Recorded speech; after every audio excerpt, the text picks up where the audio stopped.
Soy inocente, no tuve ni tengo nada que ver con la muerte de Mumi. Ella se inmoló. ¿Se inmoló? Ella se inmoló. Porque Ella no se permitió que la inmoló. violaran. Porque no permitió que la violaran. Tirada como una porquería en un basural. Hago comidas más las saladas, digamos. Las dulces me cuestan. ¿Usted está queriéndome decir que las masas no son tu especialidad? Por favor. Soy Sebastián Ortega y esto es He visto morir, un podcast sobre forenses, detectives y criminales. El cuerpo de un nene de 3 años está bajo una chapa en un baldío de Buenos Aires. Cayetano Santos Godino, un chico de 16, hijo de inmigrantes italianos, acaba de asfixiarlo con un cordón. Para rematarlo le hunde un clavo en la cabeza. Esta no es la primera vez que mata, pero será la última. Santos Godinos, el petiso orejudo, el niño que mataba niños, se convirtió en el primer asesino serial de la historia argentina. Este chico de orejas y extremidades desproporcionadas se transformó en objeto de estudio de criminólogos y psiquiatras. Sus crímenes inauguraron un debate que 100 años después continúa abierto. ¿Qué debemos hacer cuando los que matan son niños? Bienvenidos al primer episodio de He visto morir, un podcast de revista anfibia y A24.com. En este primer episodio vamos a estar hablando con el psiquiatra forense Daniel Silva, ex integrante del Cuerpo Médico Forense de la Corte Suprema de la Nación, coautor junto al investigador forense Raúl Osvaldo Torre de los libros Homicidios seriales y perfiles criminales. Bienvenido, Daniel, muchas gracias por acompañarnos. Muchas gracias por la invitación. Bueno, volvemos a esa escena inicial. El cuerpo de un niño, ese 3 de diciembre de 2012. Gesualdo Giordano tiene 3 años. Su padre encuentra el cadáver en un baldío de la ciudad de Buenos Aires. Y obviamente todo crimen abre interrogantes, quizás el más importante, el quién. ¿Cómo llega la policía a dar con el supuesto culpable de ese crimen? El hecho es muy interesante porque era el día 3 de diciembre, Gesualdo sale a jugar con otros chicos a la vereda, lo que era común en la barriada donde él vivía, y más o menos a la misma hora de la mañana sale Cayetano de su casa a vagar por las calles sin un fin concreto. Él vivía, Godino, en la calle Urquiza al 1900, específicamente 1970, y Gesualdo vivía en la calle del Progreso a la altura del 2100. Llegado a ese lugar, él se mezcla con los chicos que estaban jugando y toma a una niña y a Gesualdo bajo promesa de decirles que les iba a comprar unos caramelos en una especie de panadería que había 4 cuadras más adelante. La niña se asusta, Marta se llamaba la niña, y decide no ir, y él sigue con el niño, con Gesualdo, hasta ese lugar para comprar los caramelos, y compran algo así como 20 centavos de caramelos de chocolate. El chiquito enseguida pide los caramelos y él se los dosifica, dice: te doy una parte ahora, pero me tenés que acompañar a unas cuadras más de acá y ahí te voy a dar el resto.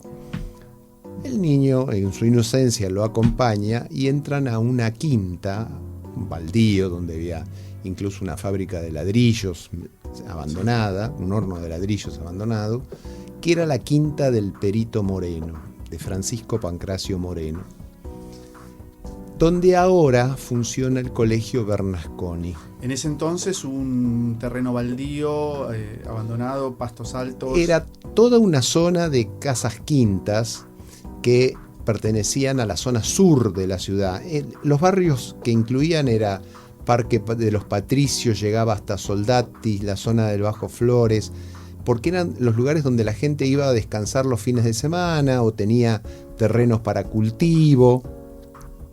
Y llegados a ese lugar, con el niño, él lo tira al piso, con la rodilla lo mantiene apretado sobre el piso, se saca el piolín con que llevaba atado su pantalón, una cuerdita de esas que usan para las plomadas los albañiles, y le da 13 vueltas al cuello, como el niño, y lo estrangula a lazo. Pero el niño seguía supérstite, seguía vivo, por lo cual decide inmovilizarle las piernas. El niño igual, aunque con sus piernas inmovilizadas y con el lazo en el cuello, intenta pararse, incorporarse, y no lo logra hacer, pero él, frente a eso, decide entrar al horno abandonado, a la zona de Fabril, de esa zona, para buscar algo con que darle muerte. En ese momento se cruza con el padre, que él estaba buscando al chico. El sastre, padre de Gesualdo, el niño de 3 años. Exactamente. Y le dice, ¿no vistes a un nene chiquito que andaba por ahí, que quizás ande por acá, que se perdió? No, le dijo él, vaya a la comisaría que está cerca y haga la denuncia. El padre se va para el lado de la comisaría, sale de ese lugar, y él entra al lugar donde encuentra un clavo de 10 centímetros y con una piedra vuelve a donde estaba el niño Gesualdo y por la sien izquierda le introduce el clavo. Luego lo deja tapado con una chapa, como vos dijiste en la presentación, y se retira del lugar. Por supuesto, pasan unas horas y encuentran el cadáver de este niño, se proceden a las medidas que corresponden de intervención judicial y demás, y a la noche se comienza el velatorio. Él se presenta en el velatorio del chico y se acerca a donde estaba el ataúd para tocarle la cabeza, y justamente había 2 policías que ya estaban sobre la pista de las cosas que hacía Godino. Lo que pasa es que era menor de edad, tenía 16 años. Pero de alguna manera ya lo vinculaban a... Ya lo habían empezado a vincular porque él empieza su carrera delictiva a los 7 años. Y acá ya tenemos a Godino con 16 años. Estaba el subcomisario Peire y el principal Bassetti, quienes proceden al día siguiente al allanamiento de la casa de Godino. Es Godino llevado a las dependencias policiales y automáticamente comienza a hablar de lo que había pasado y da el relato. Incluso explica... Una confesión del crimen y de otros crímenes. Explica cómo había hecho el lazo, cómo había hecho el nudo. De ahí que hay una famosa estatua en el museo penitenciario de la cárcel del fin del mundo, Ushuaia. De la cárcel de Ushuaia, donde se lo ve a él haciendo el nudo con el que mató al chico. Pero hay una anécdota interesante.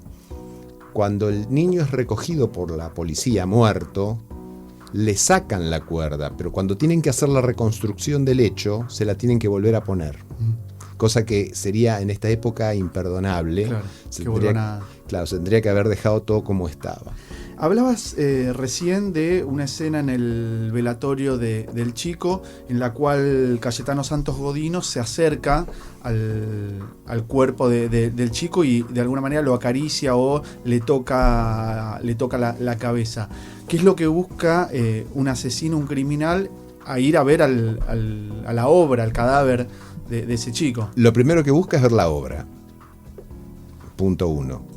Segundo, le encuentran en el bolsillo un recorte de un diario. Él era analfabeto, pero se hacía leer con terceras personas lo que publicaban los diarios sobre determinados hechos y tenían la descripción del hecho. Y al mismo tiempo quería saber si le habían sacado o no el clavo. Quería ver si su obra estaba tal cual él la había realizado, la habían alterado. Se convierte, a partir de la confesión de estos otros crímenes, 4 crímenes le adjudican, se convierte en el primer asesino serial de la historia argentina. ¿Cuáles son las características para considerar que un criminal es un asesino serial? Bueno, el concepto de homicida o asesino serial, que ahora tampoco se usa más, sino pasó a ser reemplazado por delincuentes de comportamiento sistemático, que es el nombre que se les da en la actualidad, data de muchos años posteriores a Santos Godino. Pero para que alguien pueda ser considerado un serial, tiene que haber una especificidad en la víctima, en este caso los niños, tiene que haber una secuencia temporal, tiene que haber una secuencia geográfica, se tienen que dar dentro de un ámbito geográfico y con intervalos de tiempo. Los intervalos de tiempo entre un hecho y otro tienen que estar libres, no puede haber ningún otro hecho delictivo, por eso se llaman cool off. Y luego de eso se van a dividir en 2 grandes grupos: los que son organizados, que buscan el ardid, trasladan el cadáver, la víctima es elegida de acuerdo a un patrón específico, tratan de eludir la acción policial, limpian la escena del crimen, y los que son desorganizados, que hacen todo lo contrario. El primero que aparece es al que atacan, no llevan ningún arma específica. Santos Godino se incluiría en esa categoría. Santos Godino entra en la categoría mixta porque existe una selección de víctimas que son niños. De hecho, hay una frase muy interesante de él que dice en un informe que buscaba niños con poca fuerza y con cara de sonsos. Él tampoco era demasiado robusto, no tenía demasiada fuerza como para someter a otra persna. Exactamente. Fuerte. Nunca podía. Por eso hay un caso que se duda de que haya sido él el autor, que es el caso de Arturo Laurora.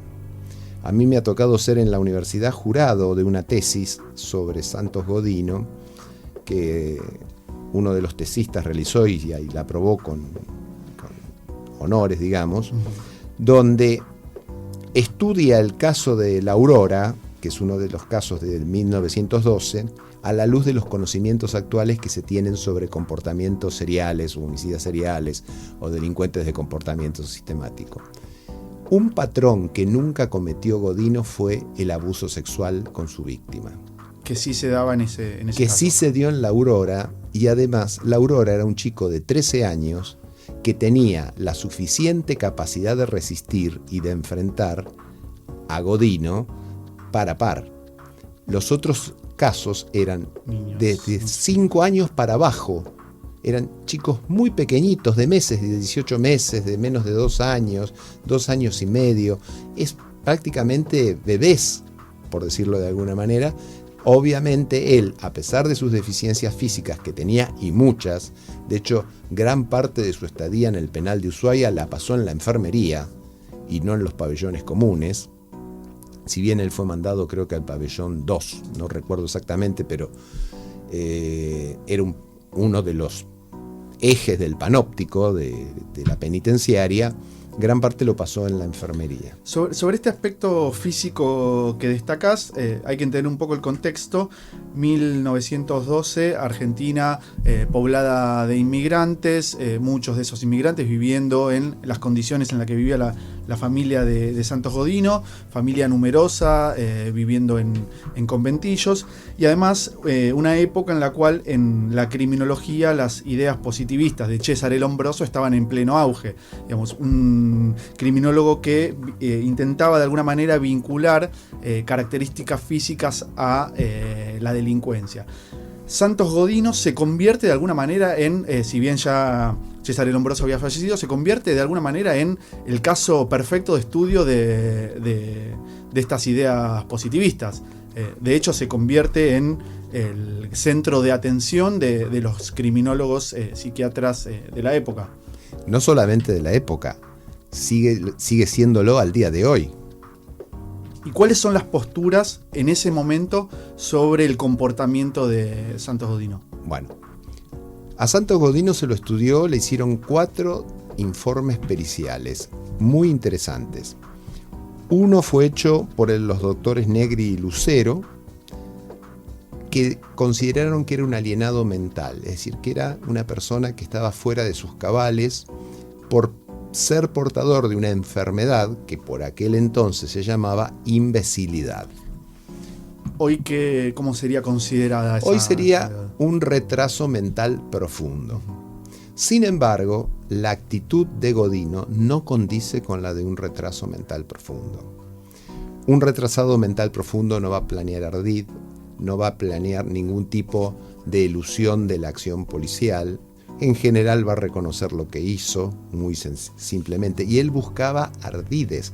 Por ejemplo, en un caso estaba atacando a una niña, un policía lo ve, que la estaba tirando sobre un terreno con espinas, con unos pastos espinosos, y él le dice: la estoy salvando. Claro, de alguna manera tenía esa noción capacidad clara de entender lo que estaba haciendo.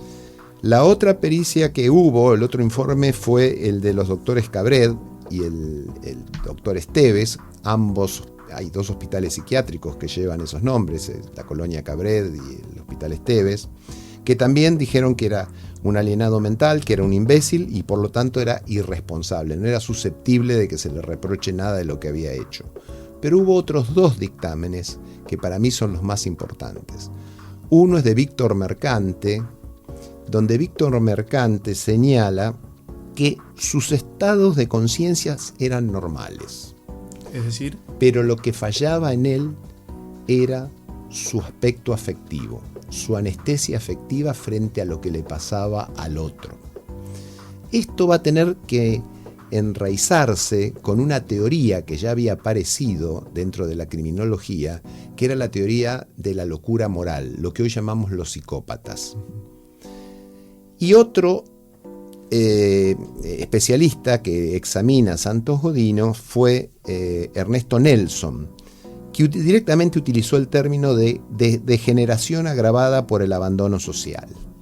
Ambos, tanto Mercante como Nelson, consideraban que este debía ser un sujeto reprochable, que debía ser sometido al proceso y establecerse la pena, pero en un lugar especializado, de tipo de los lugares que nombraba Ferri, que existían en Italia, donde eran como institutos penitenciarios psiquiátricos, para brindarle el tratamiento y, digamos, rehabilitarlo. es decir, sostenían que penalmente era responsable, es decir, que era consciente de sus actos, pero que no podía ser llevado a un penal A común. una cárcel común, y básicamente el fin era restablecerlo para reintegrarlo a la sociedad, no tenerlo simplemente aislado. Bueno, si nunca se podía restablecer, obviamente iba a quedar siempre aislado. Pero lamentablemente no existían esos establecimientos y lo internaron en el Hospicio de la Mercedes en un momento dado, que ahora es uno de los hospitales monovalentes psiquiátricos, donde él lo primero que hizo cuando llegó fue atacar a un paralítico y atacar a una persona que no se podía defender, otro enfermo. Claro. O sea, todo el que era más débil que él Iba a ser atacado. iba a ser atacado por él. Y la justicia, en primera instancia, el juez sostiene que no puede ser penado, que no es consciente o no es responsable. Lo declara inimputable. Lo declara inimputable y es internado en este lugar, en el Hospicio de las Mercedes. Exactamente. El fiscal Bunge apela a este fallo, va a la Cámara de Apelaciones y en la Cámara de Apelaciones, en base a los dictámenes, deciden mandarlo a la prisión de Ushuaia para que aprenda La cárcel del fin del mundo. Y no estuvieron tan desacertados, porque él se lo consideraba un analfabeto por déficit intelectual, y sin embargo en la cárcel de Ushuaia aprendió a leer y a escribir, y escribía cartas a la familia. Por supuesto, las cartas nunca tuvieron respuesta. Tal es así que esto llevó a que él se enfurezca y prácticamente dio los elementos que después lo iban a terminar matando. Los presos de la cárcel de Ushuaia eran peligrosísimos, pero tenían 2 mascotas. Los gatos. 2 gatos. Un gato atigrado, un gatito atigrado y un gatito negro. En el lenguaje carcelario sabemos que no es el lenguaje que usamos nosotros, pero le dejaron bien claro: metete con quien quieras meterte, después verá qué va a pasar con vos, pero no toques a los gatos. Él estranguló a los gatos y, no estando muertos los gatos, a uno lo arroja dentro de la estufa que estaba en el medio del pabellón, una estufa con brasas candentes, y al otro lo tira en la olla donde estaban preparando la comida. Quiere decir que se encontraron, cuando sirvieron la comida, con el gatito.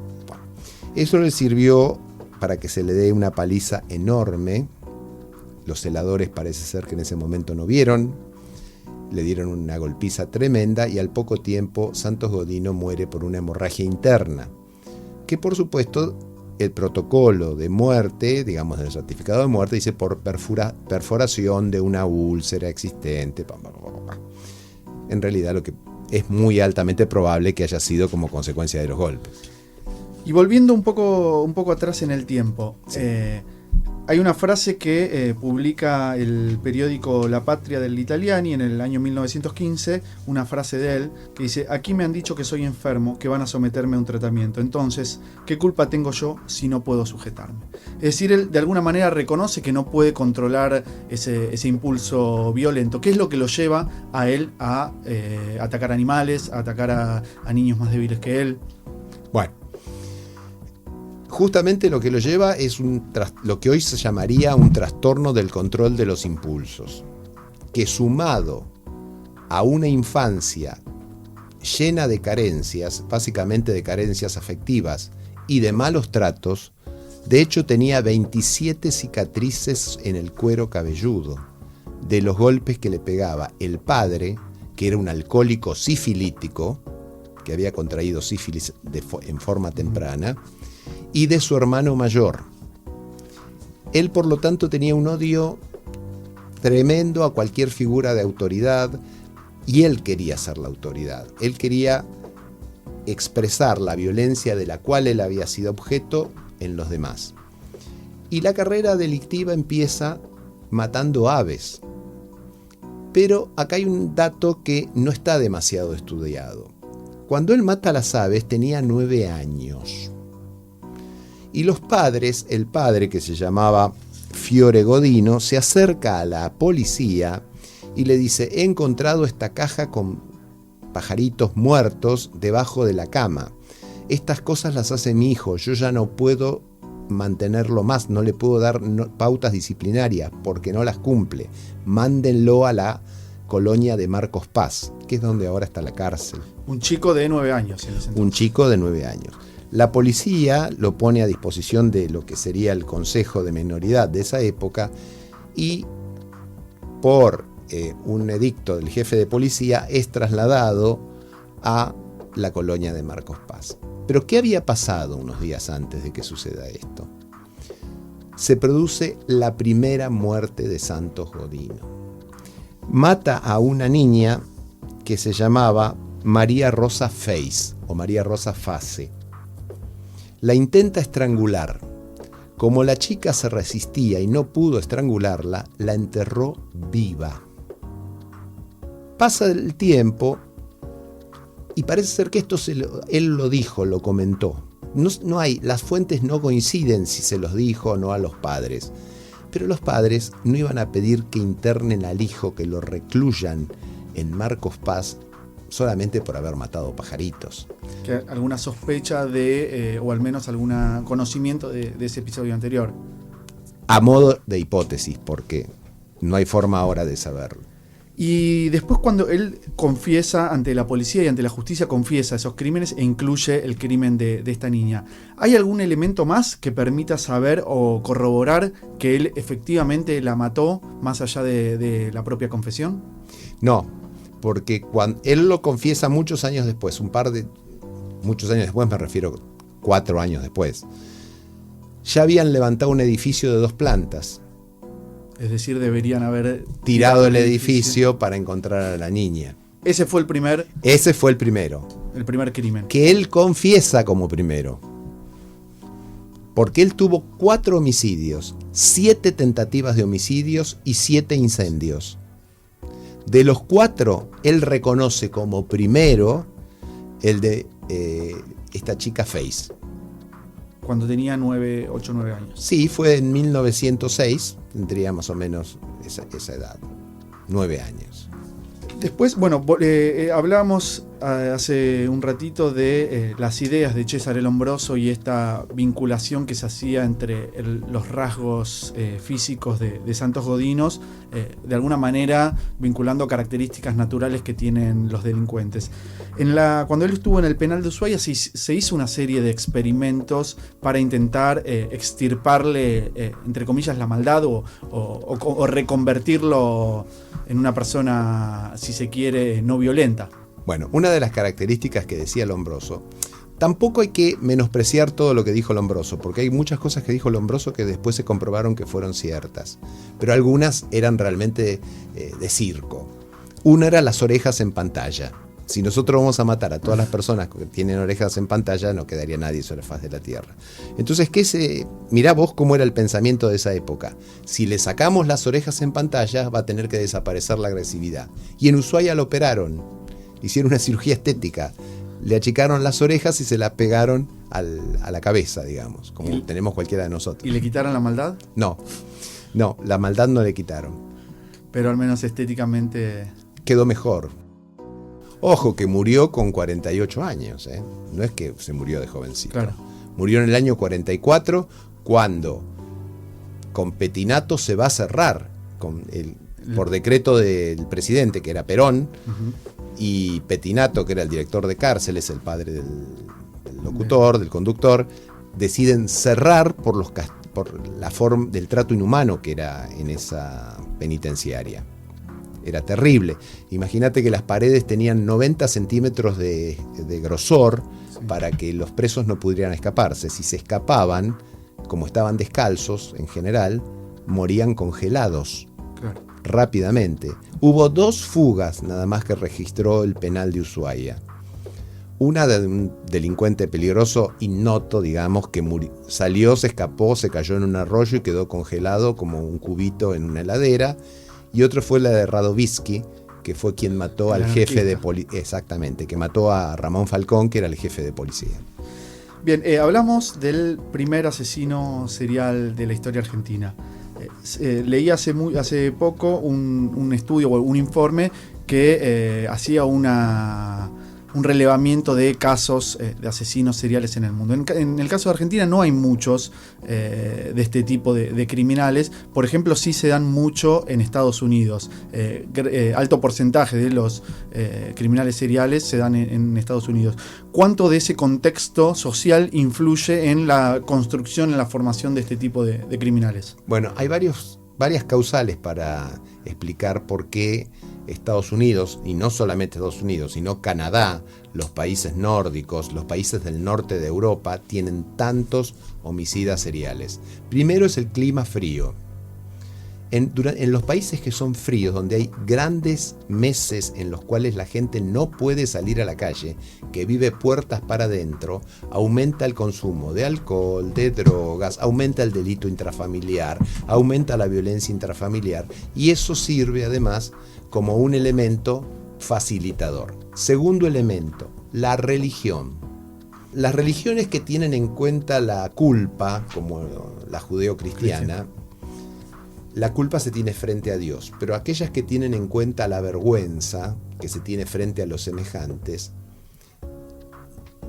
una personalidad de este tipo no siente ningún tipo de vergüenza ante nada, ni culpa ante nada. Entonces, como no existe este factor externo, yo no hago tal cosa por miedo al castigo que voy a tener, porque a mí que me importa lo que vos pienses de lo que yo hago.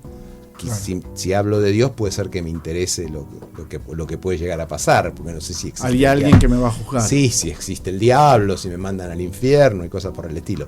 Pero esto es típicamente de los países fríos, de los países donde la religión se basa básicamente en la relación de vergüenza frente a un otro y no sentimientos de culpa. Tiene que ver también mucho con la noción capitalista, el sistema capitalista, de intereso yo como sujeto individual, cuánto gano, cuánto tengo, cuánto me desarrollo, y el otro es un otro que lo utilizo, me sirve, podemos hacer un negocio y ahí está. No hay vínculos como los latinos, que tenemos vínculos mucho más profundos. Es obvio que vos comparás Brasil, Argentina, Uruguay, tenemos una forma de relacionarnos. Lo comparás con Croacia, no porque los croatas tengan nada de malo, digamos, pero lo comparás con Croacia, con Noruega, es otra cosa. Cada país va a generar sus propios criminales con características propias. Bueno, para cerrar, a todos nuestros entrevistados les pedimos que elijan un libro y una película, puede ser ficción, puede ser no ficción, vinculada de alguna manera al trabajo que realizan, que recomienden a la audiencia y que nos expliquen de alguna manera por qué les... Por eso yo te voy a aconsejar o recomendar tres libros. 3 libros. 2 son de autores argentinos, que tienen una característica, que además de ser escritores, de hacer ficción, uno es criminalista y el otro es un abogado especializado en investigación científica del delito. Por lo cual logran ubicar muy bien la parte ficcionada en los cánones que marca el proceso y la investigación criminal. Uno es Gastón Intelizano, que escribió un libro que a mí me parece muy interesante que se llama Modus Operandi. Él trabaja como médico, además de ser escritor, trabaja en la morgue de Lomas de Zamora. En la morgue de Lomas de Zamora. Y también escribió otro libro más, Gastón, que se llama Epicrisis, que es muy bueno. Yo prefiero Modus Operandi porque a mí me gustó más, pero claro, Epicrisis también es muy bueno. Bien. Y el otro es Descansa en paz, de Pedro Contreras. Ese es excelente, ese libro. Descansa en paz. Bien, tomamos nota de los libros. Y te digo uno más. Sí, cuarto. El de Patricia Cromwell, sí. El retrato de un asesino, que es la historia de Jack el Destripador. Otro asesino serial de la historia también. Sí. Bien, ¿te queda elegir una película? ¿Una sola? Una sola, dos. Bueno, una muy interesante que es cómo se inicia toda la investigación de estas cosas se llama The Alienist, El Alienista. Es una miniserie que van por la segunda temporada. Y otra es La Mantis, que es el ejemplo de un copycat, cómo buscar a una asesina serial a partir de una asesina serial que está detenida. Entonces, para encontrar al asesino serial hay que pensar como el asesino serial. Y si tenemos a alguien que está repitiendo lo que ésta hizo, esta repite lo que ésta hizo, de alguna manera si le preguntamos a esto, repite, predecimos lo que va a hacer esta. Genial. Bueno, te agradecemos muchísimo la amabilidad y que hayas podido venir a nuestro primer capítulo. Bueno, muchas gracias.